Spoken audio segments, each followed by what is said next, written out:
છે, એટલે બની શકે આ 300 સુધી પર પહોંચે તો નવાઈ નહીં, કારણ કે બોડી મળવાની અત્યારે સિલસિલો યથાવત છે. સંધ્યા, નવીન વધુ એક જાણકારી એ પણ જોઈએ છે, કારણ કે બપોરના સમયે જ્યારે આપણે વાતચીત થઈ ત્યારે પરિસ્થિતિ હતી કે રેસ્ક્યુ કામગીરી જે છે તે કદાચ વધી શકે છે સમય. અત્યારના શું જોતા લાગી રહ્યું છે? હજી પણ કેટલો સમય રેસ્ક્યુ કામગીરીમાં છે કે બધું સ્ટેબલ થતા એ વિસ્તારની અંદર લાગી શકે છે?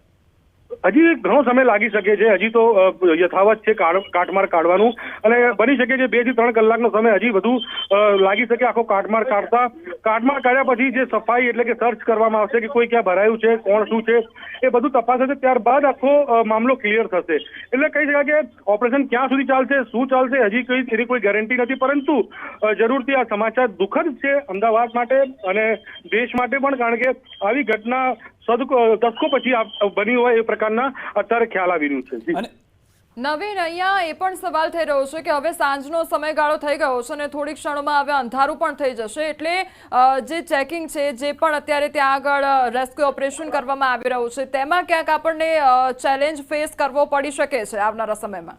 બિલકુલ થોડું થઈ શકે છે, પરંતુ જે તમામ સાધન સામગ્રી જે છે તે તમામ અહીંયા મંગાવી લેવામાં આવ્યું છે. કહી શકાય કે અમદાવાદને એવો કોઈ ડિપાર્ટમેન્ટ સંધ્યા નથી, પોલીસ ખાતું હોય કે AMC કે ગમે તે ખાતું, તમામ લોકો અત્યારે અહીંયા હાજર છે. અને જે રીતે તમામ સામગ્રી રાત થાય તો કયા પ્રકારે ઓપરેશન કરવામાં આવશે, એ તમામ જે છે તે કામગીરી કરવા માટેની તૈયારીઓ છે. એટલે કહી શકાય કે પરિસ્થિતિ અત્યારે ખૂબ જ દુઃખદ અને ભયાવહ કહી શકાય તેમ છે. કોમલ, જે રીતે આપ કહી રહ્યા હતા નવીન, એ પણ વસ્તુ મારે જાણવી છે આપની પાસેથી, કારણ કે નવીન જે સ્થાનિકો સાથે વાતચીત થઈ હતી, રેસ્ક્યુ ચાલી રહ્યું હતું, ટોટલ કેટલા બિલ્ડિંગ છે જેને અસર થઈ છે? 5 થી 6 બિલ્ડિંગ છે સિદ્ધાર્થ, આજુબાજુ મતલબ થોડું ગેપ છોડીને 3 થી 4 બિલ્ડિંગને અસર થઈ છે એમાં. અને 2-3 બિલ્ડિંગ તો એવી છે કે તમે જોશો એટલે ટોટલ લોસ કહી શકાય કે બિલકુલ કંડમ હાલતમાં થઈ ગઈ છે. તમે વિચારી શકો છો કે 3 થી 4 બિલ્ડિંગ હાલત એવી હોય તો કેટલી મતલબ પેલું હશે એનું. અને બધા ડોક્ટર જ રહેતા હતા અને નર્સ બી હતા, કેટલાક એમની ફેમિલી, કામ કરવા વાળા. અને સૌથી મોટી વાત એ કદાચ કોઈને ખબર નહીં હોય સિદ્ધાર્થ, હું ન્યૂઝ 18 પાસે અત્યારે થોડા દિવસ પહેલા ત્યાં ઝૂંપડપટ્ટી હતી તેને હટાવવામાં આવ્યું છે. તમે સમજી શકો છો, ઝૂંપડપટ્ટી હતી તેને હટાવવામાં, ઝૂંપડપટ્ટી હોત તો કેઝ્યુઅલિટી હજી ઘણી થઈ હોત. નવીન, એટલે આ આંકડો હજુ પણ વધી શક્યો હોત. સવાલ એ પણ થઈ રહ્યો છે કે આજે પણ અત્યારે તસવીરો જોઈએ તો તેમાં બિલ્ડિંગો તો બળેલી હાલતમાં જોવા મળી અને તેને તો નુકસાન પહોંચ્યું છે, પરંતુ આ સાથે અમે ત્યાં આગળ જેટલા વાહનો હતા તે પણ અમે બળેલી હાલતમાં જોયા હતા. એટલે ત્યાં આગળ એટલા વિસ્તારમાં કેટલું નુકસાન પહોંચ્યું છે? અંદાજો લગાવો સંધ્યા અત્યારે મુશ્કેલ છે કેટલું નુકસાન હશે, પરંતુ એ તો પાછળનો વિષય છે. કેમ કે મોતથી વધુ કશું નથી. જે મોત છે લોકોના એ દુઃખદ છે. બિલ્ડિંગને નુકસાન છે, ગાડીઓનું નુકસાન છે, ઘણી બધી આગળ આજુબાજુ જે વિસ્તારો છે તેને નુકસાન છે. એટલે કહી શકાય કે નુકસાન તો ખૂબ જ મોટી માત્રામાં હશે, પરંતુ જે રીતે કેઝ્યુઅલિટી બી એ પ્રમાણે થઈ રહી છે એ બી ખૂબ જ ગંભીર બાબત છે. જી નવીન, આપણી પાસે વધુ અપડેટ્સ પણ મેળવતા રહીશું, આપ જોડાયેલા રહીશો. તો હાલમાં અલગ અલગ દ્રશ્યો પણ બતાવી રહ્યા છે ટીવી સ્ક્રીન ઉપર. આપ જે એક દ્રશ્ય જોઈ રહ્યા છો જેમાં કાટમાળ છે, એ કાટમાળ એ જ બોયઝ મેડિકલ હોસ્ટેલનો છે કે જ્યાં આગળ આ પ્લેન જઈને ટકરાયું હતું, કે જ્યાં આગળ કેટલીક ભોજનની થાળીઓ જોવા મળી રહી છે. આખું બાકોરું પડી ગયું છે અને સ્વાભાવિક રીતે જ્યારે 787 બોઈંગ જઈને ટકરાતું હોય તો તે કેટલું ભારે ભરખમ પ્લેન છે જેમાં 250 મુસાફરો જતા હોય અને એ જ્યારે ટકરાય તો શું પરિસ્થિતિ થાય. તમામ લોકોને બચવાની વાત પહેલા થતી હતી, પરંતુ જે રીતે મોતનો આંકડો અત્યારે આવ્યો છે કે 250 થી વધુ લોકોના મોત થયા છે, તો અહીંયા એ સ્પષ્ટ છે કે પરિસ્થિતિ વધારે બદતર છે. હાલમાં અમિત ચાવડા કંઈક કહી રહ્યા છે, સીધા તેમની પાસે જઈશું, તેઓ પાસેથી પણ પ્રતિક્રિયા લેવાનો પ્રયાસ કરીશું. તે પણ શું કહે છે તેના પર પણ નજર છે, કારણ કે એ રીતે ખૂબ દુઃખદ, ભયજનક અને આઘાતજનક ઘટના બની છે કે અમદાવાદથી લંડન જતી ફ્લાઇટ ટેક ઓફ થયાની ગણતરીની મિનિટોમાં ક્રેશ થઈ અને ક્રેશ થઈને પણ જે MBBSના સ્ટુડન્ટ્સ છે એ ડૉક્ટરોના બિલ્ડિંગ પર આ પ્લેન ક્રેશ થયું એટલે બંને તરફ જાનહાનિ થઈ. ખૂબ મોટા પ્રમાણમાં જાનહાનિ. જે વિમાનમાં સવાર હતા યાત્રિકો એમની જાનહાનિના ખબર છે.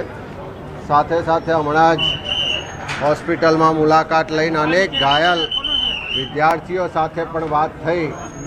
એમના કહેવા મુજબ એમના સાથીઓ બધા જ જે જમવાના સમયે મેસમાં સાથે ભોજન લઈ રહ્યા હતા એ વિદ્યાર્થીઓમાંથી પણ કેટલાક લોકોના જાન ગયા છે, અનેક લોકો ઘાયલ થયા. આપણા સૌના માટે ખૂબ દુઃખદ ઘટના છે. સરકાર તરફથી જે પણ કામગીરી થઈ રહી છે, રાહત, એની તપાસ, તમામ પ્રક્રિયામાં અમે સૌ સાથે છીએ. સરકારને પણ વિનંતી કરીએ છીએ કે આખા ગુજરાતમાંથી અલગ અલગ પ્રદેશ વિસ્તારોમાંથી પરિવારજનોના ફોન આવે છે. એમના સ્વજનો જે આ વિમાનમાં યાત્રા કરી રહ્યા હતા એની માહિતી મેળવવા માટેનો પ્રયત્ન કરે છે. એ પણ તો વધુ એક મહત્વના અને મોટા સમાચાર. પ્રધાનમંત્રી નરેન્દ્ર મોદી અમદાવાદ આવશે. ટૂંક સમયમાં ગૃહમંત્રી તો પહોંચી રહ્યા છે, પરંતુ દુર્ઘટનાને લઈને પીએમ મોદી પણ અમદાવાદ આવશે. પીએમ મોદી સતત અપડેટ બપોરથી મેળવી રહ્યા હતા. દરેક અપડેટ્સ જે હતી તેમની પાસે જઈ રહી હતી, પરંતુ તેઓ રૂબરૂ હવે અમદાવાદ આવશે તેવી જાણકારી મળી રહી છે. થોડા સમયની અંદર ગૃહમંત્રી અમિત શાહ પહોંચી રહ્યા છે અને તેની સાથે સાથે હવે જાણકારી છે કે પ્રધાનમંત્રી નરેન્દ્ર મોદી પણ આવશે. તેઓ ખુદ આવીને રિપોર્ટ લેશે તેવી જાણકારી મળી રહી છે. હાલમાં દુર્ઘટના કેવી રીતે થઈ તેને લઈને કોઈ જાણકારી સત્તાવાર રીતે નથી મળી, પરંતુ ખુદ પ્રધાનમંત્રી આવી રહ્યા છો તે વાત સ્પષ્ટ છે કે કેટલી ગંભીરતા સાથે કેન્દ્ર સરકારે આ ઘટનાને લીધી છે.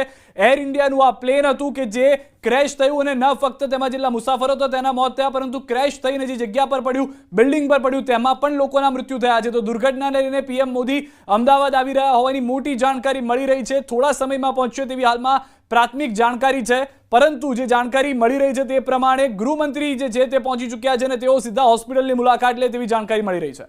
સિદ્ધાર્થ, અહીંયા ગંભીર બાબત એટલા માટે છે કે ન માત્ર 10-12 લોકો, પરંતુ અહીંયા 210 લોકોએ પોતાનો જીવ ગુમાવ્યો છે તે પ્રકારનો અહીંયા દાવો કરવામાં આવી રહ્યો છે. અને હજુ પણ આ આંકડો સમય જેમ જેમ વીતશે તેમ તેમ વધતો જશે, કારણ કે આ આંકડામાં જો જોવા જઈએ તો ત્યાં આગળ જે સ્થાનિકો હાજર હતા તેમના જે હાજરી હતી ત્યારે કદાચ પ્લેન ક્રેશ થયું હતું, તેના કારણે પણ તે લોકો ઈજાગ્રસ્ત થયા હોય અથવા તો મોતને ભેટ્યા હોય. જે બિલ્ડિંગ ઉપર આ પ્લેન ક્રેશ થયું હતું ત્યાં આગળ જો સ્ટુડન્ટ જે અથવા તો તબીબો છે ત્યાં આગળ જો હાજર હશે તો તેમને પણ ઈજા પહોંચી હશે અને કદાચ તેમનો પણ જીવ ગયો હશે. અને જે પ્લેનમાં સવાર મુસાફરો હતા તેમને તો પોતાનો જીવ ગુમાવ્યો છે. એટલે લગભગ અત્યારે જે આંકડો છે તો એ 210ની ઉપર વટી ચૂક્યો છે. એટલે લગભગ